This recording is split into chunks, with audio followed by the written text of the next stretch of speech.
할렐루야. 오늘 요한복음 강의 11번째 시간인데요. 우리 본문의 말씀은 1장 29절에서 34절 말씀 같이 봉독하시겠습니다. 29절. 이튿날 요한이 예수께서 자기의 나오심을 보고 가로되 보라, 세상 죄를 지고 가는 하나님의 어린 양이로다. 내가 전에 말하기를 내 뒤에 오는 사람이 있는데 나보다 앞선 것은 그가 나보다 먼저 계심이라는 것이 이 사람을 가리킴이니라. 나도 그를 알지 못하였으나 내가 와서 물로 세례를 주는 것은 그를 이스라엘에게 나타내려 함이라 하니라. 요한이 또 증거하여 가로되 내가 보매 성령이 비둘기같이 하늘에서 내려와서 그 위에 머물렀더라. 나도 그를 알지 못하였으나 나를 보내어 물로 세례를 주라 하신 그이가 나에게 말씀하시되 성령이 내려서 누구 위에든지 머무는 것을 보거든 그가 곧 성령으로 세례를 주는 이인 줄 알라 하셨기에 내가 보고 그가 하나님의 아들이심을 증거하였노라 하니라. 아멘. 오늘 본문을 통해서 저들이 살펴볼 말씀은 예수님이 받으신 세례에 대한 말씀입니다. 오늘 제목은 나는 배타적이고 독선적인 기독교를 자랑합니다 라는 제목하에 말씀을 세례의 말씀으로까지 연결시켜서 말씀을 상고하기를 원합니다. 우리는 가끔 그런 말을 많이 듣습니다. 기독교는 너무 독선적이고 배타적이다 라는 말을 많이 듣는 것이 사실입니다. 사실 기독교는 독선적이어야만 합니다. 그리고 배타적일 수밖에 없다는 사실을 사람들은 모르기 때문에 그 말에 대해서 많이 흥분들을 많이 하신 것 같아요. 그러나 성경을 아시는 분들에게 기독교를 믿는 사람들은 그 말을 듣고 우리는 어떤 생각을 해야 되겠습니까? 그래, 우리는 너무 독선적일 필요가 없어. 모든 종교는 마찬가지지. 그런 생각으로 그들의 말에 동의를 한다면 그분은 아마도 아직 예수 그리스도를 모르시고 예수 그리스도를 믿지 않는 분이라 저는 생각할 수가 있습니다. 왜? 내 생각이 아니라 성경의 말씀이 그렇기 때문에 저는 확신합니다. 저는 말씀을 강해하면서 이 말씀은 내 죽음으로라도 내가 답변할 수 있는 그런 말씀이라고 저는 확신합니다. 오늘 주님께서 주시는 이 말씀 속에서 과연 예수 그리스도 믿는 기독은 왜 독선적이며 왜 배타적일 수밖에 없는지, 그러나 거기에 첨언한 말씀은 기독은 배타적이고 독선적이어야만 되지만 그러나 기독교를 믿고 있는 신자들은 배타적인 성품을 갖거나 아니면 독선적인 성품을 갖지 않는 것이 당연하다고 생각합니다. 그러나 예수님 믿는 교리나 하나님 말씀에서는 독선적일 수밖에 없는 것은 우리는 내 생각을 말하는 것이 아니고 예수 그리스도의 말씀을 전파하고 그 말씀을 서로 나누기 때문에 그렇습니다. 그래서 오늘 말씀 가운데에서 독선적일 수밖에 없고 배타적일 수밖에 없는 예수 그리스도의 구원의 교리를 여러분과 함께 나누기를 소원합니다. 먼저 예수 그리스도를 믿는다는 것은 성자이신 하나님이신 아들이신 예수 그리스도, 성육신하신 하나님 예수 그리스도이기 때문에 그분은 완전한 하나님이시면서 그분은 온전한 사람이라는 사실을 성경에서 말씀하고 있어요. 그래서 예수 그리스도를 믿지 않는 분들은 사람이신 예수만 바라보기 때문에 자꾸만 예수 그리스도를 이 세상에 있는 4대 성인 중에 하나라고 말들을 하고 있는 것 같아요. 그것은 그분들이 아직 믿음이 없고 그래서 세상의 각도에서만 그분을 관찰하기 때문에 그렇습니다. 그러나 예수 그리스도께서는 하늘의 영광을 버리고 이 땅에 오신 성자 아들 예수 메시아이심을 선포하는데 성자 하나님의 아들 예수 그리스도를 믿는 것을 믿음이라고 합니다. 그것을 믿지 않는 분들은 바로 예수님을 잘 모르는 거라고 말할 수밖에 없어요. 하나님을 믿는데 예수 그리스도를 모른다 하신 분들은 전부 다가 가짜입니다. 왜냐하면 예수 그리스도께서 성부 하나님을 말씀하지 않으셨다면 이 세상에 사는 모든 사람은 하나님 성부를 알 수가 없다고 성경은 증거합니다. 자, 이런 말씀 가운데에서 오늘 주님께서 주신 베푸신, 우리가 예수님 베푸신 세례는 잘 알고 있지만 예수님이 받으신 세례에 대해서는 조금 우리는 등하시하는 경향이 없잖아 생각할 수밖에 없어요. 실제적으로 그 당시 예수님이 세례를 받으심으로 말미암아 누구한테 세례를 받았습니까? 세례 요한한테 세례를 받았습니다. 믿지 않던 사람들은 말할 것 없거니와 초대교회 예수님을 믿기로 작정한 사람들도 실제적으로 예수님이 세례 요한한테 세례를 받음으로 말미암아 많은 혼란이 있었던 것이 성경의 말씀이기도 하고 신학자들의 말이기도 합니다. 왜냐하면 예수님께서 높으신 성부의 아들 예수 그리스도라면 어떻게 사람인 세례 요한에게 세례를 받을 수 있겠느냐는 질문을 하게 되는 거죠. 물론 그것조차도 사람적인 생각이죠. 이 세상의 사람 관점으로 봤을 때 높으신 분이 세례를 베푸셔야 되는데 사람 세례 요한에게 세례를 받는다는 것은 그보다 지위가 낮은 것이 아니냐는 그런 인간적인 하이라키, 그런 관점에서 볼 수밖에 없었던 그 당시에 그 혼동스러운 생각을 반영하는 말이라고 볼 수 있겠습니다. 그래서 점점점 그것이 오해가 풀리는 과정 속에서 우리는 지금 그런 것이 아무런 문제가 되지 않아야 되는 것인데도 불구하고 잘 모르는 분들이 있지 않을까 생각을 하게 됩니다. 그래서 그런 말을 성경에서 풀어주는 말은 그 말이죠. 예수님이 세례를 받는다고 말씀하실 때 세례 요한은 아니 내가 당신께 세례를 받아야 되는데 어찌된 일입니까? 라는 질문을 마태복음에서 한 것을 우리가 발견해요. 그래서 예수님이 강조하십니다. 다시 강조하셔서 이렇게 하여야 하나님의 의를 이룬다고 말씀하세요. 그래서 이런 일을 하는 것이 합당하다 이렇게 15절 3장 15절에 말씀하시잖아요.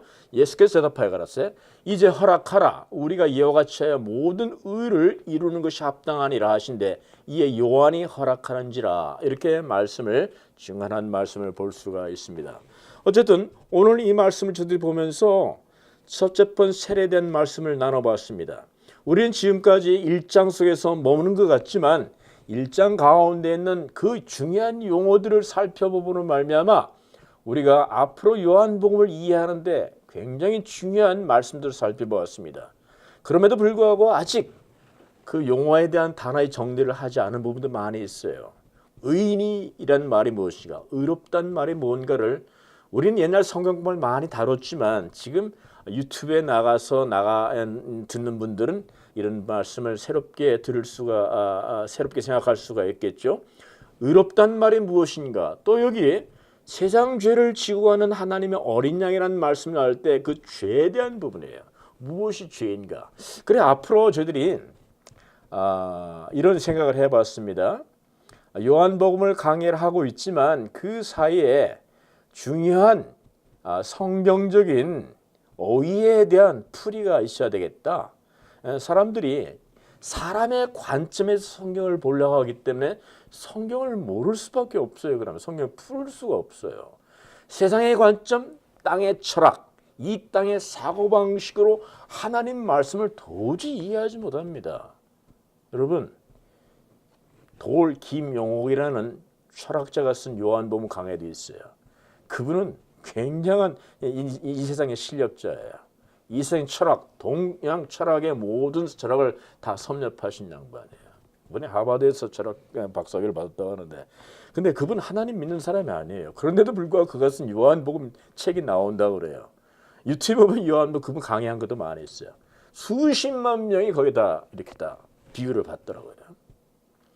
그분의 지식은 참으로 상당히 깊어요. 그럼에도 불구하고 그분은 세상 철학으로 요한복음을 강의하는 것이지 하나님 믿음의 관점에서 보는 것이 아니에요. 사람들은 그건 몰라요. 믿음이 있는 사람은 그걸 간파할 수 있지만 그렇지 않은 사람들은 그거 볼 수 없을 거예요. 여러분, 우리는 예수 그리스도를 믿어서 예수를 믿는 목적이 무엇인가를 모르고 아무리 이 세상을 살고 교회를 나온다 하더라도 여러분 그거는 구원받아 않을 수 있는 확률이 많은 사람들이에요. 여러분 천국에 관심 많습니까? 관심은 많다고 천국 간다 하는데 실제적으로 천국에 관심 있는 사람은 제가 많이 보지 못했어요. 왜? 천국이 어딘지를 모르기 때문에 그래요. 그리고 예수를 믿은 다음에 이 세상에서 잘 살고 편하게 살고 자식 잘 되고 건강 좋고 그래서 최소한 마음에라도 평안함을 누리고 사는 것이 예수 그리스도를 믿는 목적인 양 말하는 이 세상에서 저희들은 살고 있어요. 마치 예수를 믿는 목적이 이 세상 사는데 도움을 주는 방편으로 생각하는 분들이 많다는 말이에요.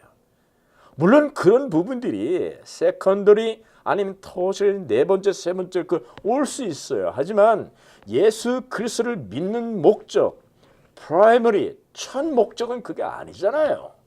지식을 위한 것도 아니고 이 세상 사는데 도움을 얻기 위한 것도 아니라 이 말이에요. 그것이 목적이 아니라 이 말이에요. 천국이 어디 있다? 어떻게 간다? 마치 죽어서 천국 가는 사람들처럼 먼 나라 얘기하듯이 천국을 가고 싶다고 말하지만 천국에 관심 없는 분들이 얼마나 많은지 저는 많이 봤습니다.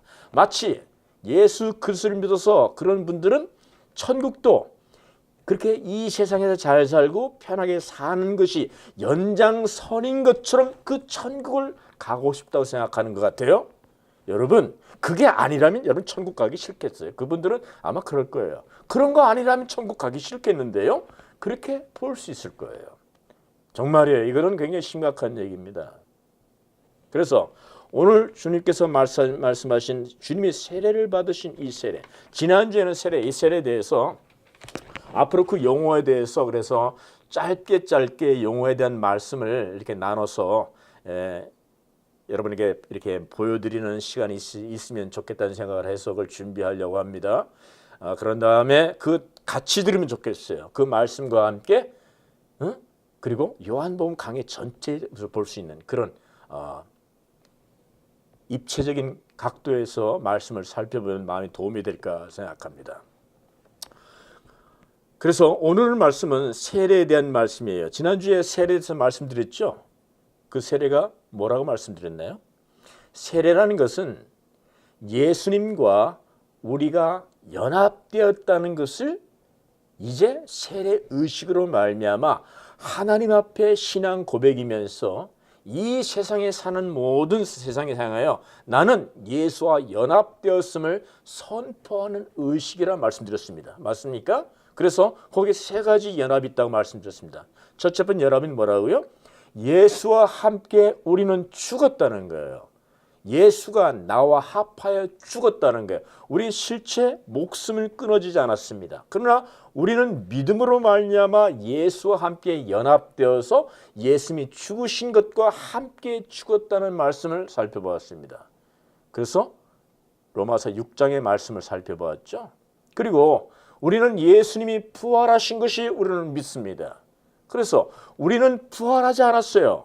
그러나 믿음으로 예수와 함께 연합되었기 때문에 예수님이 부활하신 것이 누구와 연합됐다고요? 저와 여러분들 교회 성도와 예수님이 연합된 사건이었다는 것을 말씀드렸습니다. 그래서 이 믿음으로 말미암아 우리가 연합된 이것이 예수와 함께 연합되어서 죽고 같이 부활하셨다는 거예요. 그래서 저와 여러분들은 믿는 그 믿음이 바른 믿음이라면 그 믿음 속에는 뭐가 들어있어요? 우리가 부활했다는 거죠. 그것이 무슨 부활이라고요? 첫 번째 부활이라고 말씀하시는 거예요. 우리는 죽었고 우리는 부활했습니다. 그래서 두 번 죽는 자는 이 세상에 두 번 죽는 자는 한 번만 죽으면 되지만 이 세상은 예수와 함께 믿음으로 연합해 죽지 못한 사람은 어떻게 돼요? 나중에 두 번 죽게 돼요. 영보를 받게 된다고 말씀하고 있어요. 불못에 던진다는 말씀이 요한계시록 말씀했던 둘째 사망의 말씀을 우리 나눠보지 않았습니까? 이와 같이 연합 속에서는 그 죽음과 부활이 예수와 우리와 연합했다는 거예요. 또 하나의 연합이 무엇이라고요? 예수와 함께 같이 죽고 같이 부활했다면 이 세상 예수 믿고 사는 동안에 뭐가 있다고? 환난과 고난이 있다 이 말이에요. 그것도 예수와 함께 고난을 당한다고 말씀하셨다는 것을 우리 로마서 8장 말씀을 살펴보지 않았습니까? 로마서 8장 다시 한번 살펴보기로 합니다만은 이 말씀 굉장히 중요합니다. 많은 분들이 예수를 믿어서 이 세상에 편하게 살고자 하는 분들이 너무 많은 것 같아요. 그것은 참 어긋난 거예요. 성경과는 정말 동떨어진 이야기입니다. 왜 그렇게 변질되었는지 우리는 살펴봐야 돼요. 말씀에 돌아가서 살펴보지 않으면 누가 이걸 가르쳐 주겠습니까? 사람이 말한다고 여러분 듣겠습니까? 성경이 말하는 것을 듣는 분들이 예수 믿는 사람 아닙니까? 성경의 말씀은 아시는데도 불구하고 듣지 않는 분들은 믿는 분들 아니에요. 맞습니까?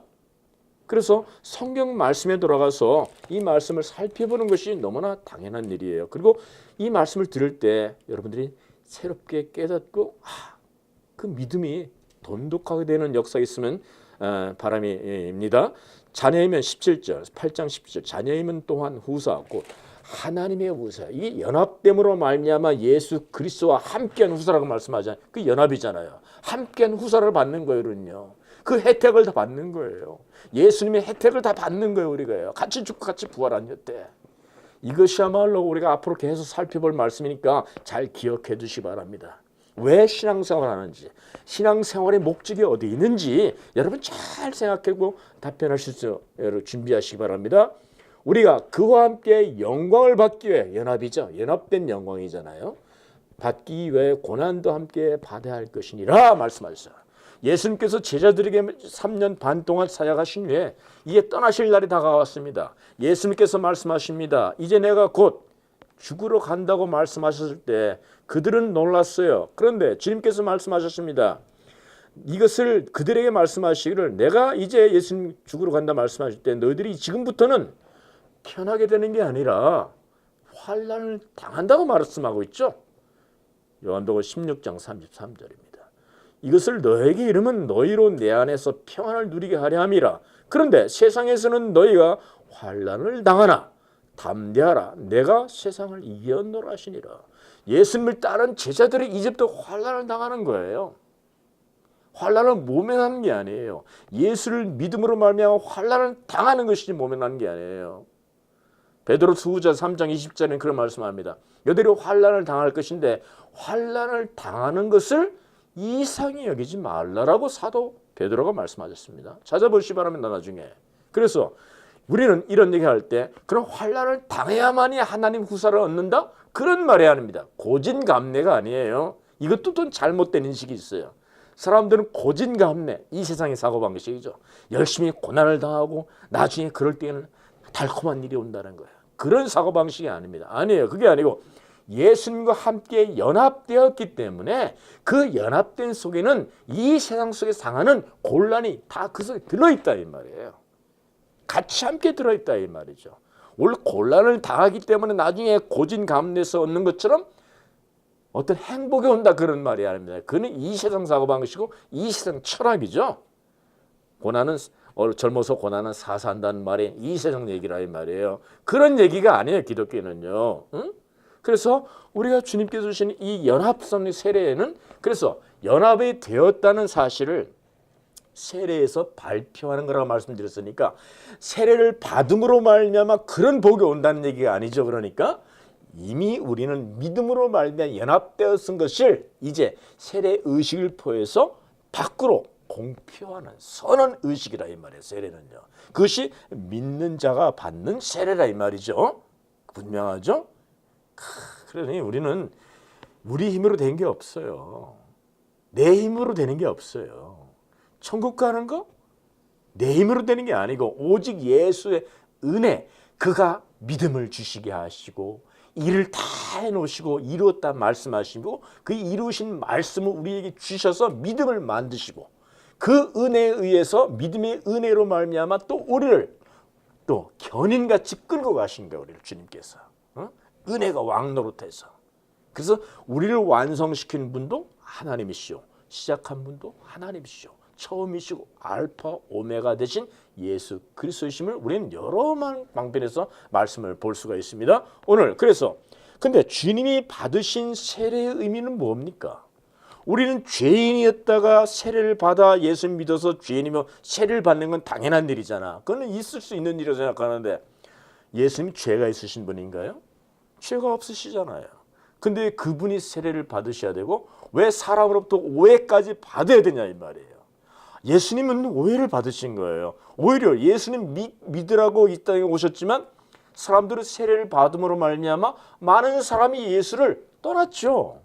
저런 자에게서 예수님 우리 뭐가 얻을 게 있냐 이거죠. 예수께 받을 게 없다는 거죠. 사람한테 세례를 받는 사람 그분에게 뭘 더 얻을 게 있냐 이거죠. 그래서 예수님은 그럼에도 불구하고 그런 일이 하나님이 하시는 일이라는 걸 아셨기 때문에 인간들에게 칭찬을 받건 사람들에게 환영을 받건 그건 예수님이 관여하지 않았어요. 오직 그 뜻을 이루는 것, 하나님이 하라 하신 그 뜻을 이루어 가시는 것, 그게 의로움이잖아요. 그래 이런 모든 일을 하여야 의롭게 이 모든 의로움이 이루신다고 말씀하신 그 말씀이잖아요. 그래서 우리가 예수님 받으신 그 세례의 의미는 과연 무엇이냐는 거예요. 자, 주님께서 우리에게 세례 여인 세례를 받으신 것은 그런 세례를 받을 필요가 없는 분인데도 불구하고 그래서 지난주에 우리가 세례 일반적인 세례 말씀을 예수님과 세례를 받음으로 말미암아 우리 예수님과 우리가 세례를 받고 죄인을 죽고 연합해 부활했다는 그 사실을 생각해 볼 때 우리는 죄인입니다. 그런데 그가 나를 잡고 같이 죽으셨어요. 이 말씀 속에는 무엇이 들어있어요? 사람은 죄인이다. 예수님은 어떤 일로 죽으신 거죠? 그러니까 예수님은 성자 하나님으로 오셨어요. 지금 잘 보세요. 요한복음에는 성자, 성령, 성부가 다 나오지 않습니다. 우리가 읽은 본문 속에는 32절에 보면 성령님이 임하셔요. 그리고 성령님이 임하시는 걸 보고 세례 요한은 그가 하나님의 아들이었다는 것을 증거했다고 말해요. 34절에는 30인 성령이 임하셨고 34절에는 그래서 내가 보고 하나님의 아들이심을 증거하였노라고 말해요. 성령과 성자님이 같이 등장합니다. 그렇죠? 이것은 굉장히 중요한 사건이에요.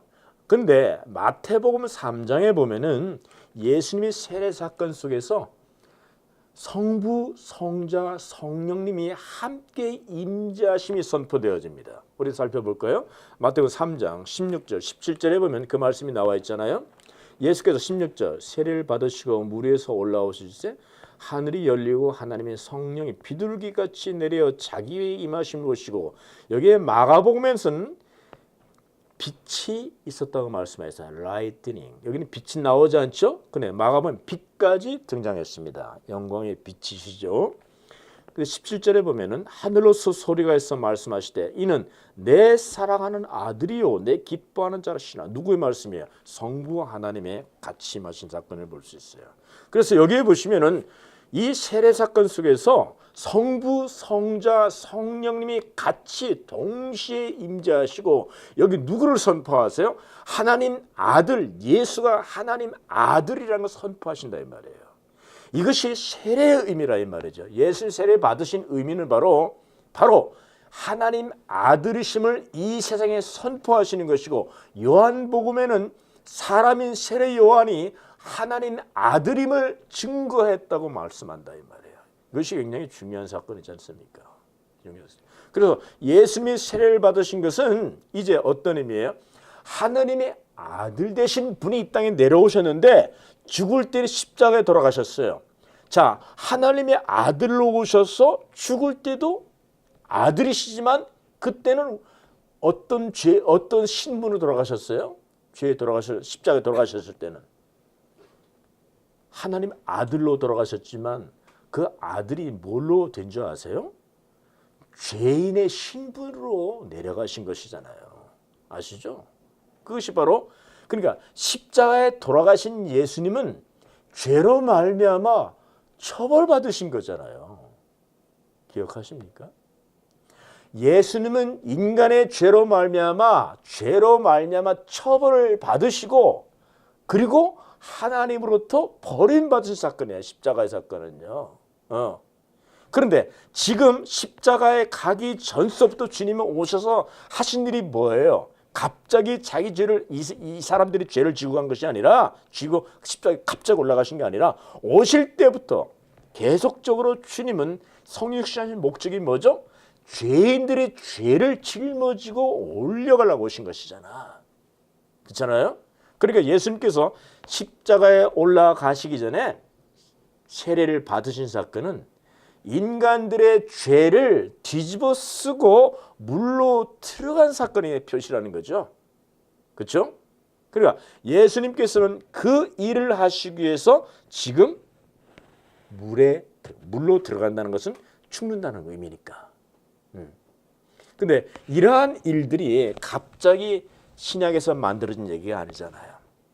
이 사건은 모두가 하나님의 말씀은 구약의 말씀의 성취잖아요.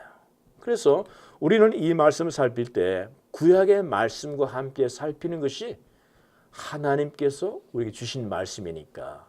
그래서 구약의 말씀에 죄로 말미암아 죽어가 마땅한 인간들이 심판을 받게 되었습니다.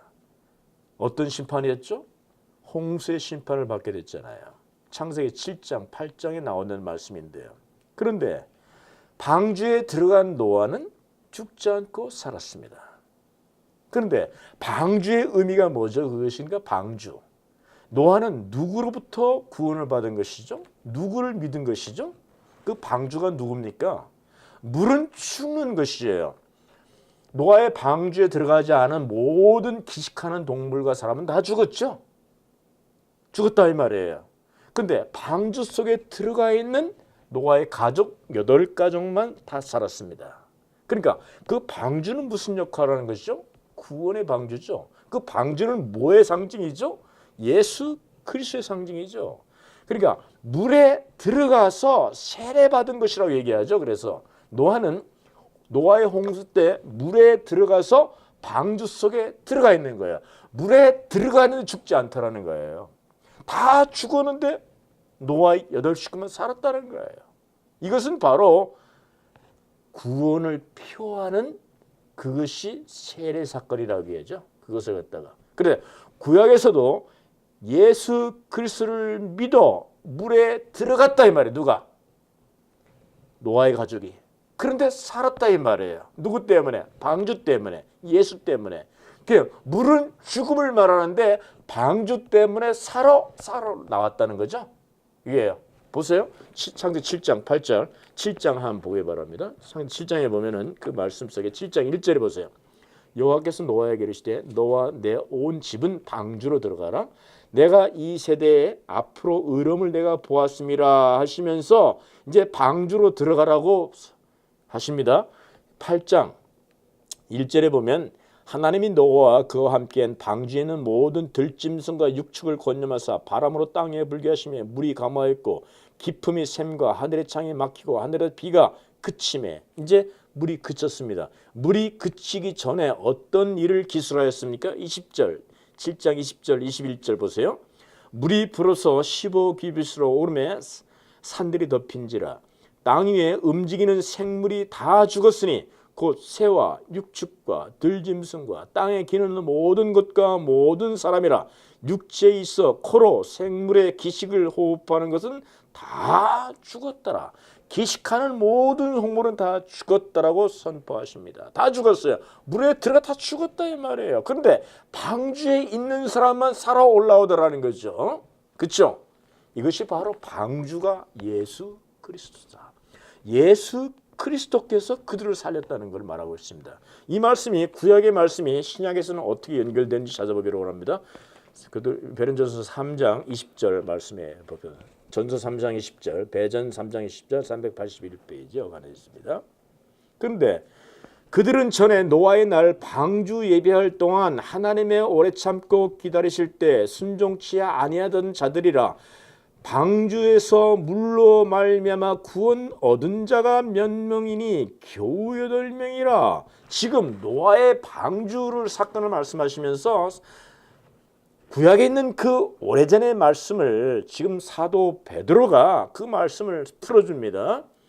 방주를 지으라고 한 그 후 120년 동안 하나님 말씀이 선포되었어요. 그런데 120년간 하나님 말씀이 선포되었고 방주를 지으라고 말했지만 사람들은 코도 끄떡 안 했어요. 그리고 지 마음대로 살던 대로 다 살았습니다. 그런데 그 8가정은 하나님 말씀에 순종하여 누구를 믿은 거예요? 하나님 말씀을 믿었더니 그 말씀을 듣고 방주를 만들었더니 하나님께서 들어가라. 문이 저절로 닫혔죠. 하나님께서 다 방주를 만드니까 들어가라 하고 들어가니까 뒤에서 문을 밀어준 사람이 없어. 누가 닫았어요? 하나님께서 방주의 문을 닫으신 거야. 그리고 끝. 근데 그들이 살아서 땅으로 올라오더라 이 말이에요.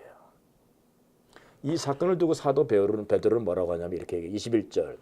물은 예수 그리스도의 부활하심으로 말미암아 이제 너희를 구원하는 편이 곧 세례라. 육체의 더러운 것을 제어버림이 아니요 오직 선한 양심이 하나님을 향하여 찾아간 것이니라. 물은 죽음이었는데 이제 예수 그리스도의 부활하심으로 말미암아 그 물은 이제 세례의 표가 됐다는 거죠. 노아의 홍수가 노아가 받은 그 세례를 말하고 있는 거잖아요. 그러니까 세례와 함께 그는 이미 믿음이 있었죠 먼저. 그리고 세례를 받은 사건이잖아요. 세례와 함께 구원까지 같이 나와 있는 노아의 홍수 사건을 볼 수 있어요.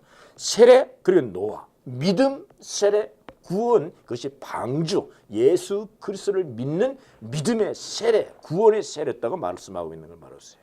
이와 같이 예수 그리스도를 믿는 믿음 안에서 세례를 받는 것은 바로 내가 예수로 말미암아 구원받은 표로 이제 세례를 받는 거예요. 거듭 강조하지만 세례 자체가 중요한 것이 아니라 세례 이전에 믿음이 먼저 중요한 것이죠. 세례를 받는 행위가 중요한 게 아니에요. 천주교에서 말하는 것처럼 우리는 그렇게 믿는 거 아니에요. 잘못하면 큰일 납니다. 우리 행위 자체가 구원을 주는 것처럼 믿고 있는 천주교가 그게 우리와 맞지 않는 거예요. 그러니 여러분들 진짜 구원받음이 뭔지를 잘 생각하시기 바랍니다. 그래서 오늘 주님께서 말씀하시는 예수님이 세례를 받으시는 것은 바로 내가 인간들과 함께 죄를 뒤집어 쓰고 물에 들어간다는 의미가 뭐겠어요? 너희들의 죄를 내가 뒤집어 쓰고 죽는다는 의미라는 말이죠. 예수님 세례는. 그러니까 예수님이 우리와 함께 이미 믿음으로 우리는 그 말을 들으라는 거예요. 내가 앞으로 있을 일을 선포하시는 거죠. 아니요. 하나님 안에서는 이미 다 된 일이에요. 이 물에 들은 세례를 받는 일이나 구약에 있던 일이나 그리고 부활한 이 모든 것은 창세 전부터 이미 계획된 언약의 말씀이라 이거죠. 그 언약의 말씀대로 예수님이 오셔서 사람들의 의향대로 하는 게 아니라 하나님이 구원 계획에 따라서 진행을 쫙쫙 해나가시는 거야. 근데 구원 진행한 일이라는 것은 하나님의 구원을 진행한다는 것은 앞으로 안 된 일이 있고 될 일이 있다는 게 아니에요. 여러분 그거 이해하셔야 됩니다. 하나님 안에서는 무소부지하시고 전지전능한 하나님께서는 이미 십자가의 부활 완성까지 다 이루어지신 분이에요. 언제부터? 창세 전부터. 하나님이 영원 속에서 그거 다 이루어진 거예요. 근데 이 세상의 역사 속에 뚫고 들어오신 예수님은 그걸 우리가 볼 때는 시간 속에서 하나씩 이루어가는 것처럼 보이지.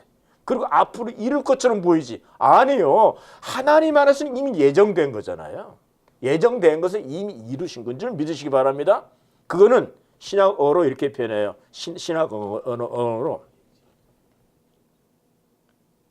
구원은 종말을 앞선다. So theory precede eschatology.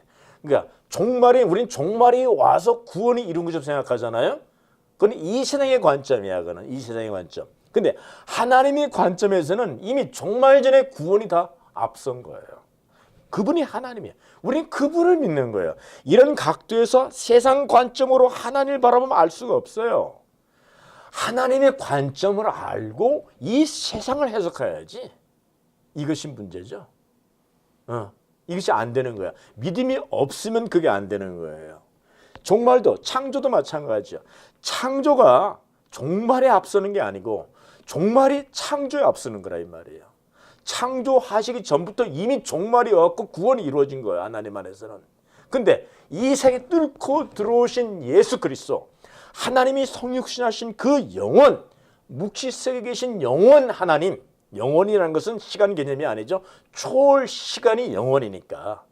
시간이 연결돼도 긴 것이 영원이 아니라 시간은 창조된 거고 창조된 시간 위에 있는 초월을 영원이라고 해요. 그걸 이터널이라고 해요. 생명인들 영생이라고 얘기한다 이 말이죠. 이제 그분은 이 땅에 들어오셨잖아. 그래서 예수님이 이 땅에 침입하신 분이에요. 예수님 누구세요? 천국이 예수님이세요. 천국이 가까웠다고 말씀하시죠. 그러니까 천국이 이 땅에 오신 거예요. 천국이 이 땅에 들어오신 거예요. 그 침노하는 자는 천국에 들어간다는 말은 그 말이 아니라고 말씀드렸어요. 천국이 이 땅에 우리에게 침입해 들어온 거예요. 우리 속으로 천국이. 우리는 천국에 침입해 들어가는 게 아니에요. 우리는 그렇게 능력이 없어요. 그래서 사람이 마치 노력해도 천국에 들어가는 것처럼 생각하는 그 해석은 잘못된 해석이다 이 말이에요. 어떻게 인간 주제에 침노를 해 하나님 나라를 말이 안 되지 않습니까? 그러니까 예수 그리스도 그분이 천국인데 그분이 이 땅에 침노해 들어오신 거예요. 그래서 우리 속으로 들어오신 거예요. 그분이 믿음으로 우리는 그걸 안다 이 말이에요. 그래서 주님께서 이 땅에 오셔서 들어오신 그분께서 지금 침례를 받으시고 그러한 사건은 창세전에 이루고 연약하신 그 모든 것을 이제 시간 속에서 이루어지는 것처럼 보여요. 그래서 여기를 바라볼 때는 사람으로 시간 속에서는 예수님이 우리를 위해 십자가에 돌아가시기 전에 벌써 우리의 죄를 짊어지기 위해 했다는 것을 이제 십자가를 아닌 침례를 통해서 선포하는 거예요. 그래서 우리 이 말씀 듣고 어떤 생각을 해야 돼요? 할렐루야. 그럼 그렇구나. 그분이 하나님이시구나. 내가 하는 것이 아니고 예수님이 하시는구나. 나와 십자가에 돌아가시기 전에 벌써 내 죄를 짊어지고 세례를 받으셨구나. 이것을 우리가 알면은 아멘해야 돼요. 그리고 우리는 이 하나님의 은혜 속에서 구원을 받는 거예요. 자, 근데 그분이 뭐라고 말씀하시냐면 아까 마태복음 3장 15절에 뭐라고 말씀하셨죠? 그분은 성부와 성자와 성령님이 함께 인자하시고 내 사랑하는 아들이라 말씀하셨잖아. 근데 어떤 사람은 또 이렇게 또 말을 바꾸는 사람이 있어요. 예수님이 세례를 받으셨기 때문에 성부, 성자, 성령이 함께 하셨다고 말하는 사람이 있어요. 이건 말이 안 돼요. 그 사람이 이단이에요. 그러면요. 그런 말이 안 되지 않습니까? 세례를 받으셔서 성부, 성자, 성령이 삼일체가 되셨구나. 이러면 완전히 이단에 빠지는 겁니다. 그거는요. 그분은 원래 삼위의 하나님이셨어요. 창세 전부터. 나중에 16장, 17장에 가면 삼일체를 정확히 얘기합니다. 여러분 삼일체를 알지 못하면 여러분들이 진짜 신앙생활을 할 수가 없어요. 실제적으로는요. 그게 그렇게 중요한 얘기예요. 그래서 나중에 계속적으로 이런 말씀하시고 우리가 신앙생활하는 목적이 뭐고 지금 어디에서 뭘 하는지를 알기 위해서 지금 우리 이 말씀을 나눠보는 건데, 그래 주님께서는 지금 하나님의 아들 되시며 선포하신 성부께서 그가 왜 오셨나? 어린 양, 죄를 지고 가는 어린 양이라는 거야. 그래서 그 죄를 지고 가는 어린 양이 하나님 아들이신데 하나님 아들이 지금 이 죄인들을 위하여 다 자기 죄를, 인간들이 죄를 짊어지고 물속에 들어간 것을 보라는 거예요. 근데 깨닫는 사람이 없었겠죠. 많이 없었겠죠. 그럼에도 불구하고 그 말씀을 마음에 가진 사람이 있다는 거예요. 없는 것 같죠? 이런 그 가운데서 예수님 믿는 사람 별로 없었어요. 우리 요한복음 1장에 갈 때 그분이 오셨으나 그분을 몰랐다고 얘기하죠. 그런데도 불구하고 이 말씀을 전하니까 하나님 자녀들이 나온다 안 나온다? 나온다 이 말이에요. 하나님 말씀을 아무도 몰랐던 정말 어두운 사람들이었는데 하나님 나라에 그 백성이 왔지만 자기 백성이 왔지만 백성들 아무도 몰랐다고 말해요. 그런데도 불구하고 예수님 말씀이 선포되어 빛으로 오셨다는 말씀을 하니까 빛의 자녀가 되는 영접하는 자 곧 그 이름을 믿는 자들에게 하나님 자녀는 권세를 주셨으니 그리고 그렇게 믿는 사람이 있다는 거예요. 이게 하나님의 비밀이에요. 우리가 믿게 하는 게 아니고 하나님이 믿게 하신다는 거예요. 이게 하나님이 우리가 믿게 하는 게 아니라 하나님이 믿게 하신다는 거예요. 나중에 말씀하시잖아요. 예, 하나님 성부께서 주신 자들은 내가 하나도 잃어버리지 않는다. 너희들이 내 말을 믿지 않는 것은 성부께서 너희들을 나에게 주지 않았기 때문이라고 말씀하신다 이 말이에요. 그러니 우리가 누구를 원망하겠어요? 하나님이 다 알아서 하시는 것인데 그럼에도 불구하고 우리는 이 말씀을 들을 때 이 말씀이 하나님의 진리로 받아들이는 사람이 있다 이 말이에요. 믿지 않는 사람 상태에서 그런 게 저와 여러분들이에요. 그래서 저와 여러분들이 믿게 되는 거예요. 엄청난 일이 아닙니까 이것은?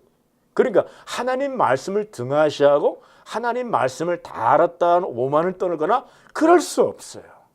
그럴 수가 없죠. 전혀. 하나님께서 생명을 주신 자들은 뭐를 먹고 살겠습니까?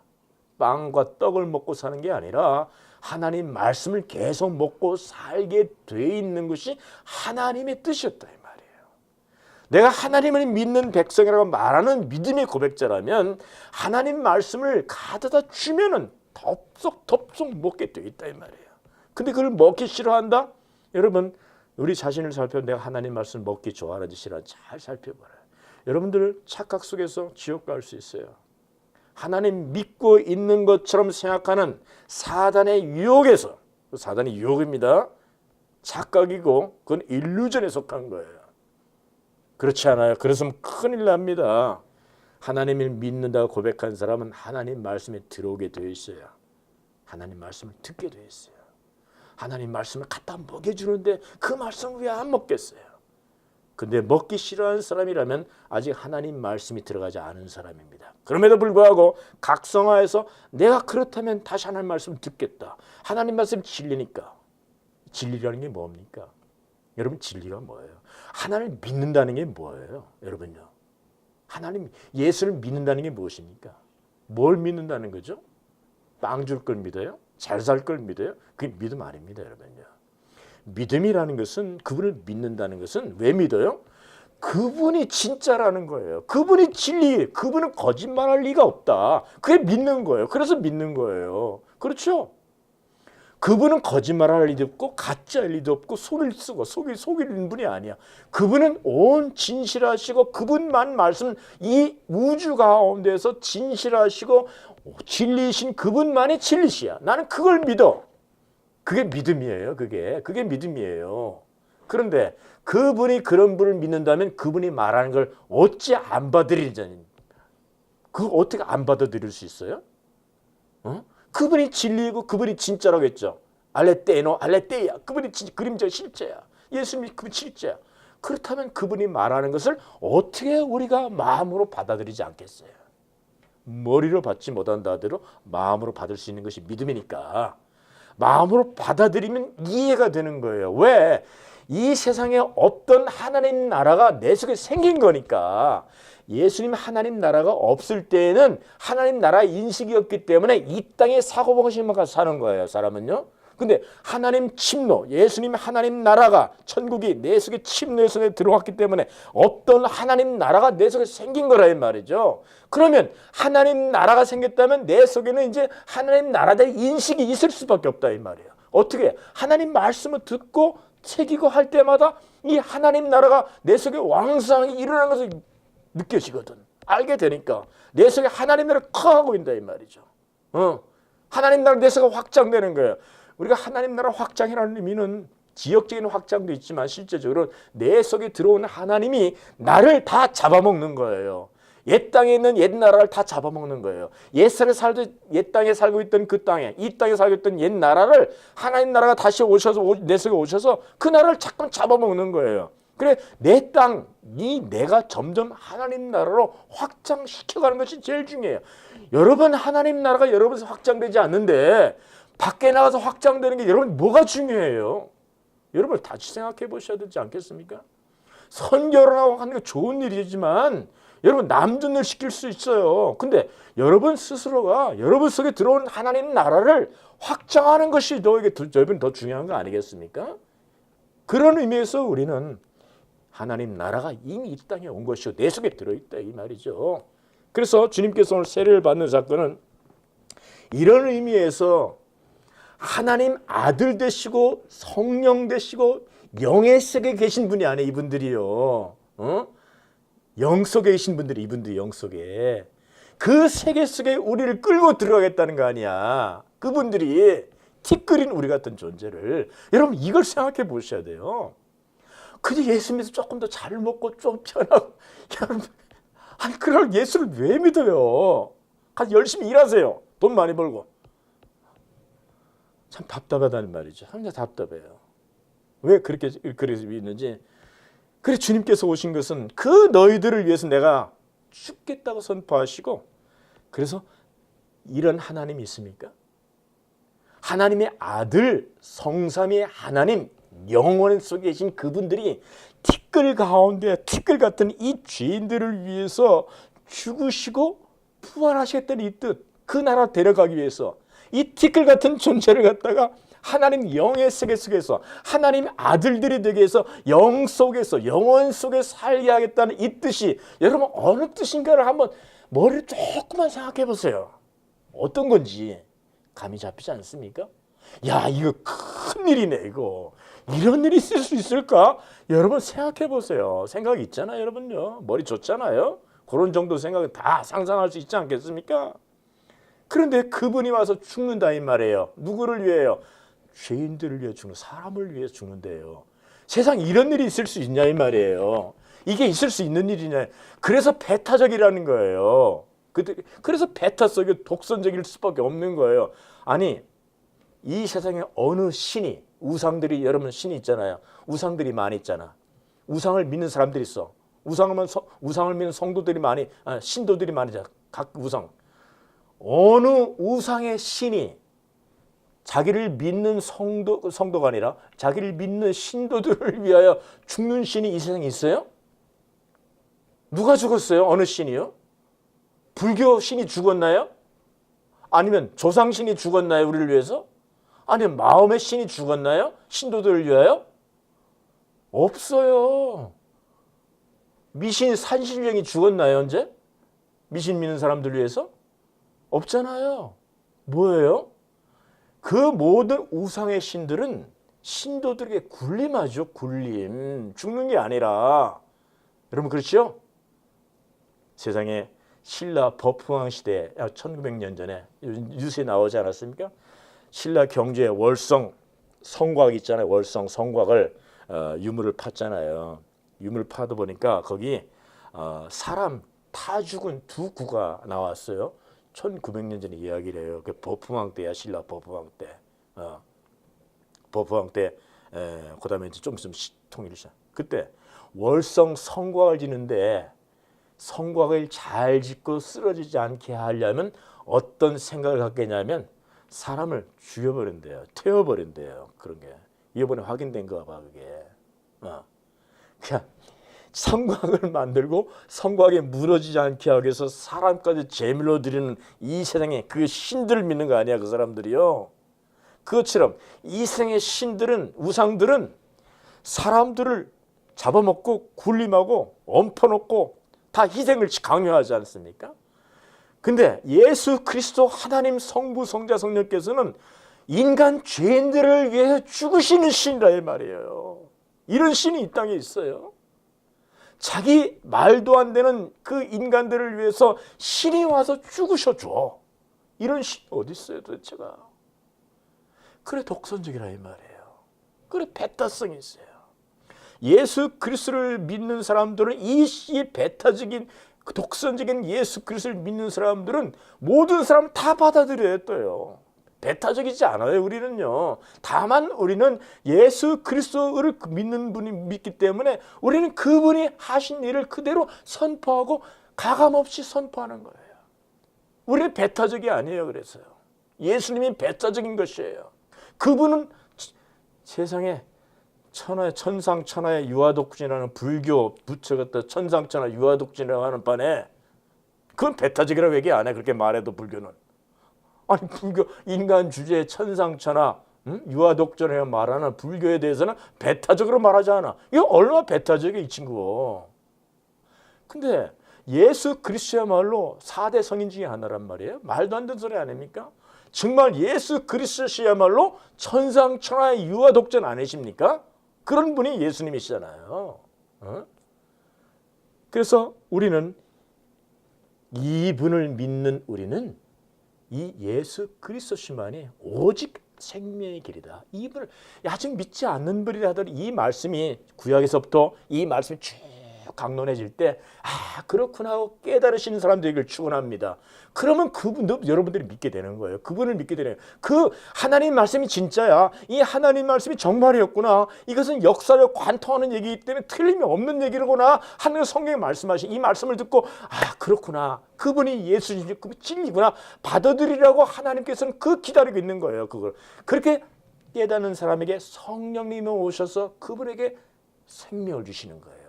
하나님 말씀이 들어간 사람들에게 말씀 속에 성령님이 오셔서 인치시는 거죠. 성령님이 인치시면 생명이 있는 거예요. 그 자리에 생명이 있는 거예요. 성령님이 하신 일이 그거니까. 나중에 보세요. 그 말씀이 다 나오는 말씀이니까. 여러분 이 세상에서 자기 신부감을 고르기 위해서 왕위를 버린 사람이 있는 거 아시죠? 에드워드 윈저공이라는 사람이 있지 않습니까? 윈저공은 영국의 왕이었잖아요. 1년간 왕을 한 조지 5세의 아들로 태어나서 에드워드 6세가 되었었는데 1년간 딱 왕노릇 하고 나서 누구를 만났냐면 그 유명한 심프슨 여인을 만나지 않습니까? 미국 여자. 근데 영국 사람들, 미국 사람들 무시했지 않습니까? 그 당시에는요. 거기다가 이 심프슨 여자는 이혼녀였습니다. 아주 요부였대요. 이혼 한 번 한 상태에서 다시 두 번째 남자가 살고 있는 상태에서 이 에드워드 6세를 만난 거예요. 이 에드워드 6세가 심프슨 여인에 팍 빠져버렸어요. 근데 왕궁에서는 절대 결혼하지 않는 거야. 미국 사람이었다가 거의 이혼한 여자였다가 지금 살고 있는 남자가 또 있어. 그런 상태에서 그 여자를 누가 에드워드 6세의 왕비로 누가 허락해 줄 리가 있어요? 허락하지 않았잖아요. 그러니까 에드워드 6세가 그랬죠. 나는 내 사랑하는 사람의 도움이 없이는 이 막중한 영구의 그 책무를 내가 다 할 수가 없겠습니다 하고 자리에 내려왔어요. 그래서 평민이 되어서 여성을 살았지 않습니까? 자기 여자를 신부를 위해서. 때문에 여러분 그거는 세상에 정말 지금까지 정말 아름다운 얘기를 전해. 사랑 얘기하면 그 남자 얘기는 빠질 수가 없잖아.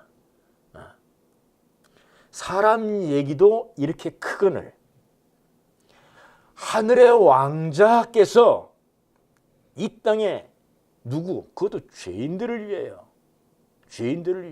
이 땅에 내려와서 자기 신부 삼으려고 인간들을 신부 삼기, 죄인들을 신부 삼기 위해서 이 땅에 내려오신 예수 그리스도는 그 사람을 위해서 신부들을 위해서 삼기 위해서 죽으셨단 말이에요. 이것을 갖다가 하나님의 사랑이다 이렇게 얘기한다 이 말이에요. 아들의 입장에서는 그렇게 얘기할 거 신부감을 위해서 그것도 누구?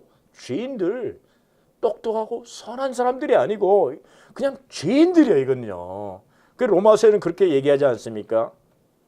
의인을 위해 죽는 자가 없고 간혹 선인을 위해 죽는 자가 있거늘 이 세상 죄인을 위해 죽으러 오신 예수 그리스도 말씀하지 않습니까?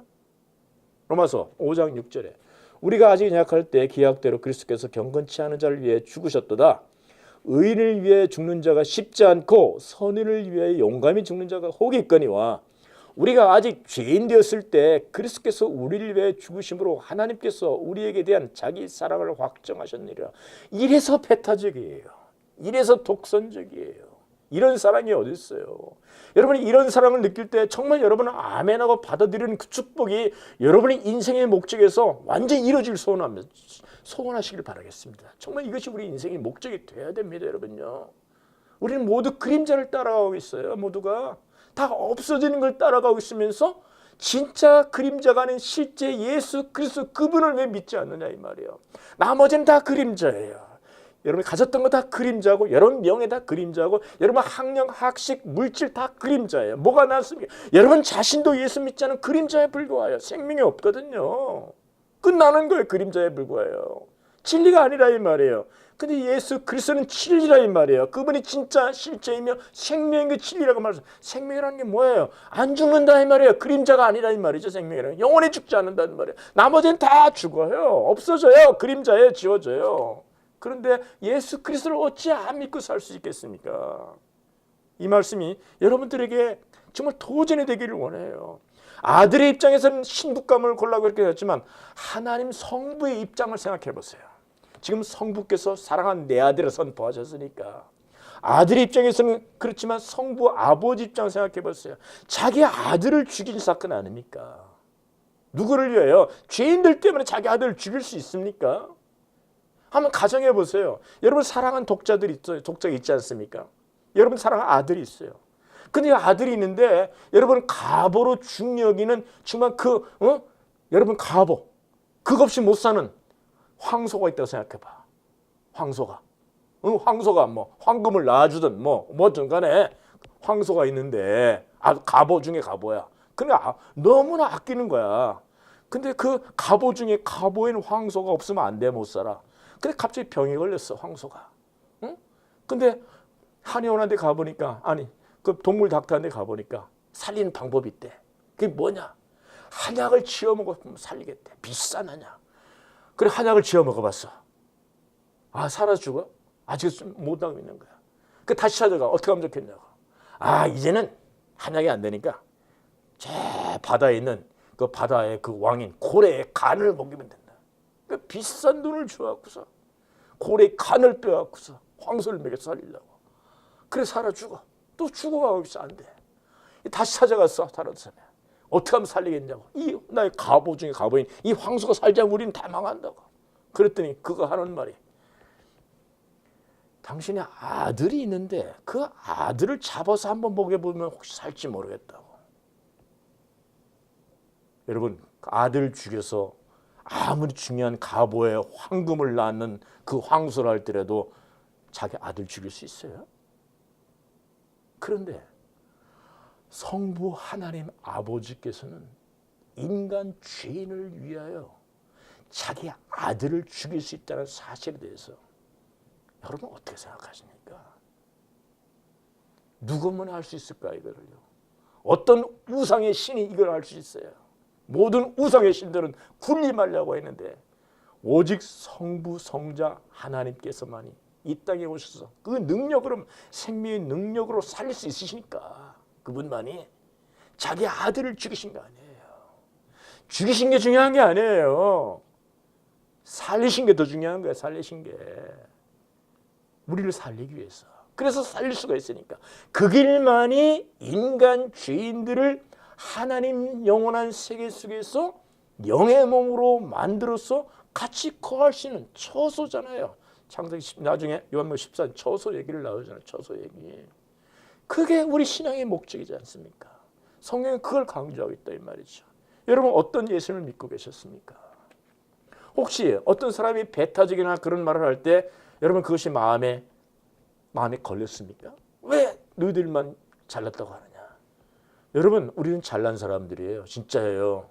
예수님이 잘난 분이시기 때문에 그래요. 여러분 진짜 잘난 사람들이에요. 기죽지 마세요. 왜 기죽어요? 예수를 믿는데 왜 기죽어? 예수님이 후사야. 예수님이 우리 형님이 되신다고 로마서에 말씀하잖아. 우리 양자라고 말하고 예수님이 맏아들이라고 말씀하죠. 우리 다 양자 동생들이에요. 예수님이 그렇게 말씀하셨어요. 장자라고 예수님이 로마서에서. 여러분 기죽지 마세요. 지금 이 땅에 사는 것이 세상에 기죽거리는데 여러분 그러지 마시기 바랍니다. 말씀을 보면 기를 안 죽어요. 여러분 말씀 안 보시니까 기를 죽는 거예요. 믿음이라는 것은 말씀을 듣고 내가 천국 속에 살고 있고 이 말씀이 나의 양식이 될 때 나의 현실 가운데 이 말씀이 내가 힘이 되는 거예요. 그러니까 주님께서 내가 세상을 알겠다. 내 평안을 너에게 주겠다는 말씀이 그거잖아. 이게 믿음 생활이거든요. 여러분 우리는 지금 예수 그리스도로 말미암아 예수님의 후사가 다 된 사람들입니다. 우리 믿음이 맞기만 하다면 내가 지금 우리가 말씀하신 하나님 말씀 듣는데 그 하나님께서 하신 일들을 여러분 가운데 그렇구나 받아들이기만 한다면, 아니 머릿속에 있기만 해도 우선 좋아요. 그러면 성령님께서 기도하세요. 성령님께서 오셔서 이 말씀에 기억하는 말씀에 기름 부으셔서 저를 하나님의 아들로 삼게 해주세요. 하나님 생명을 부어주세요.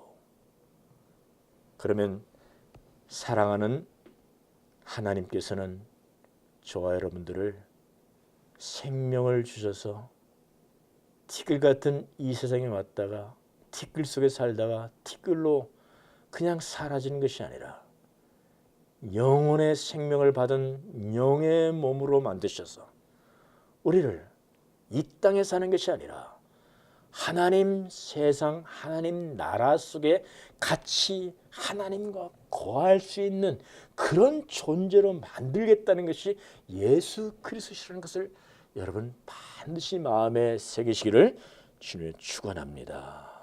기도하시겠습니다.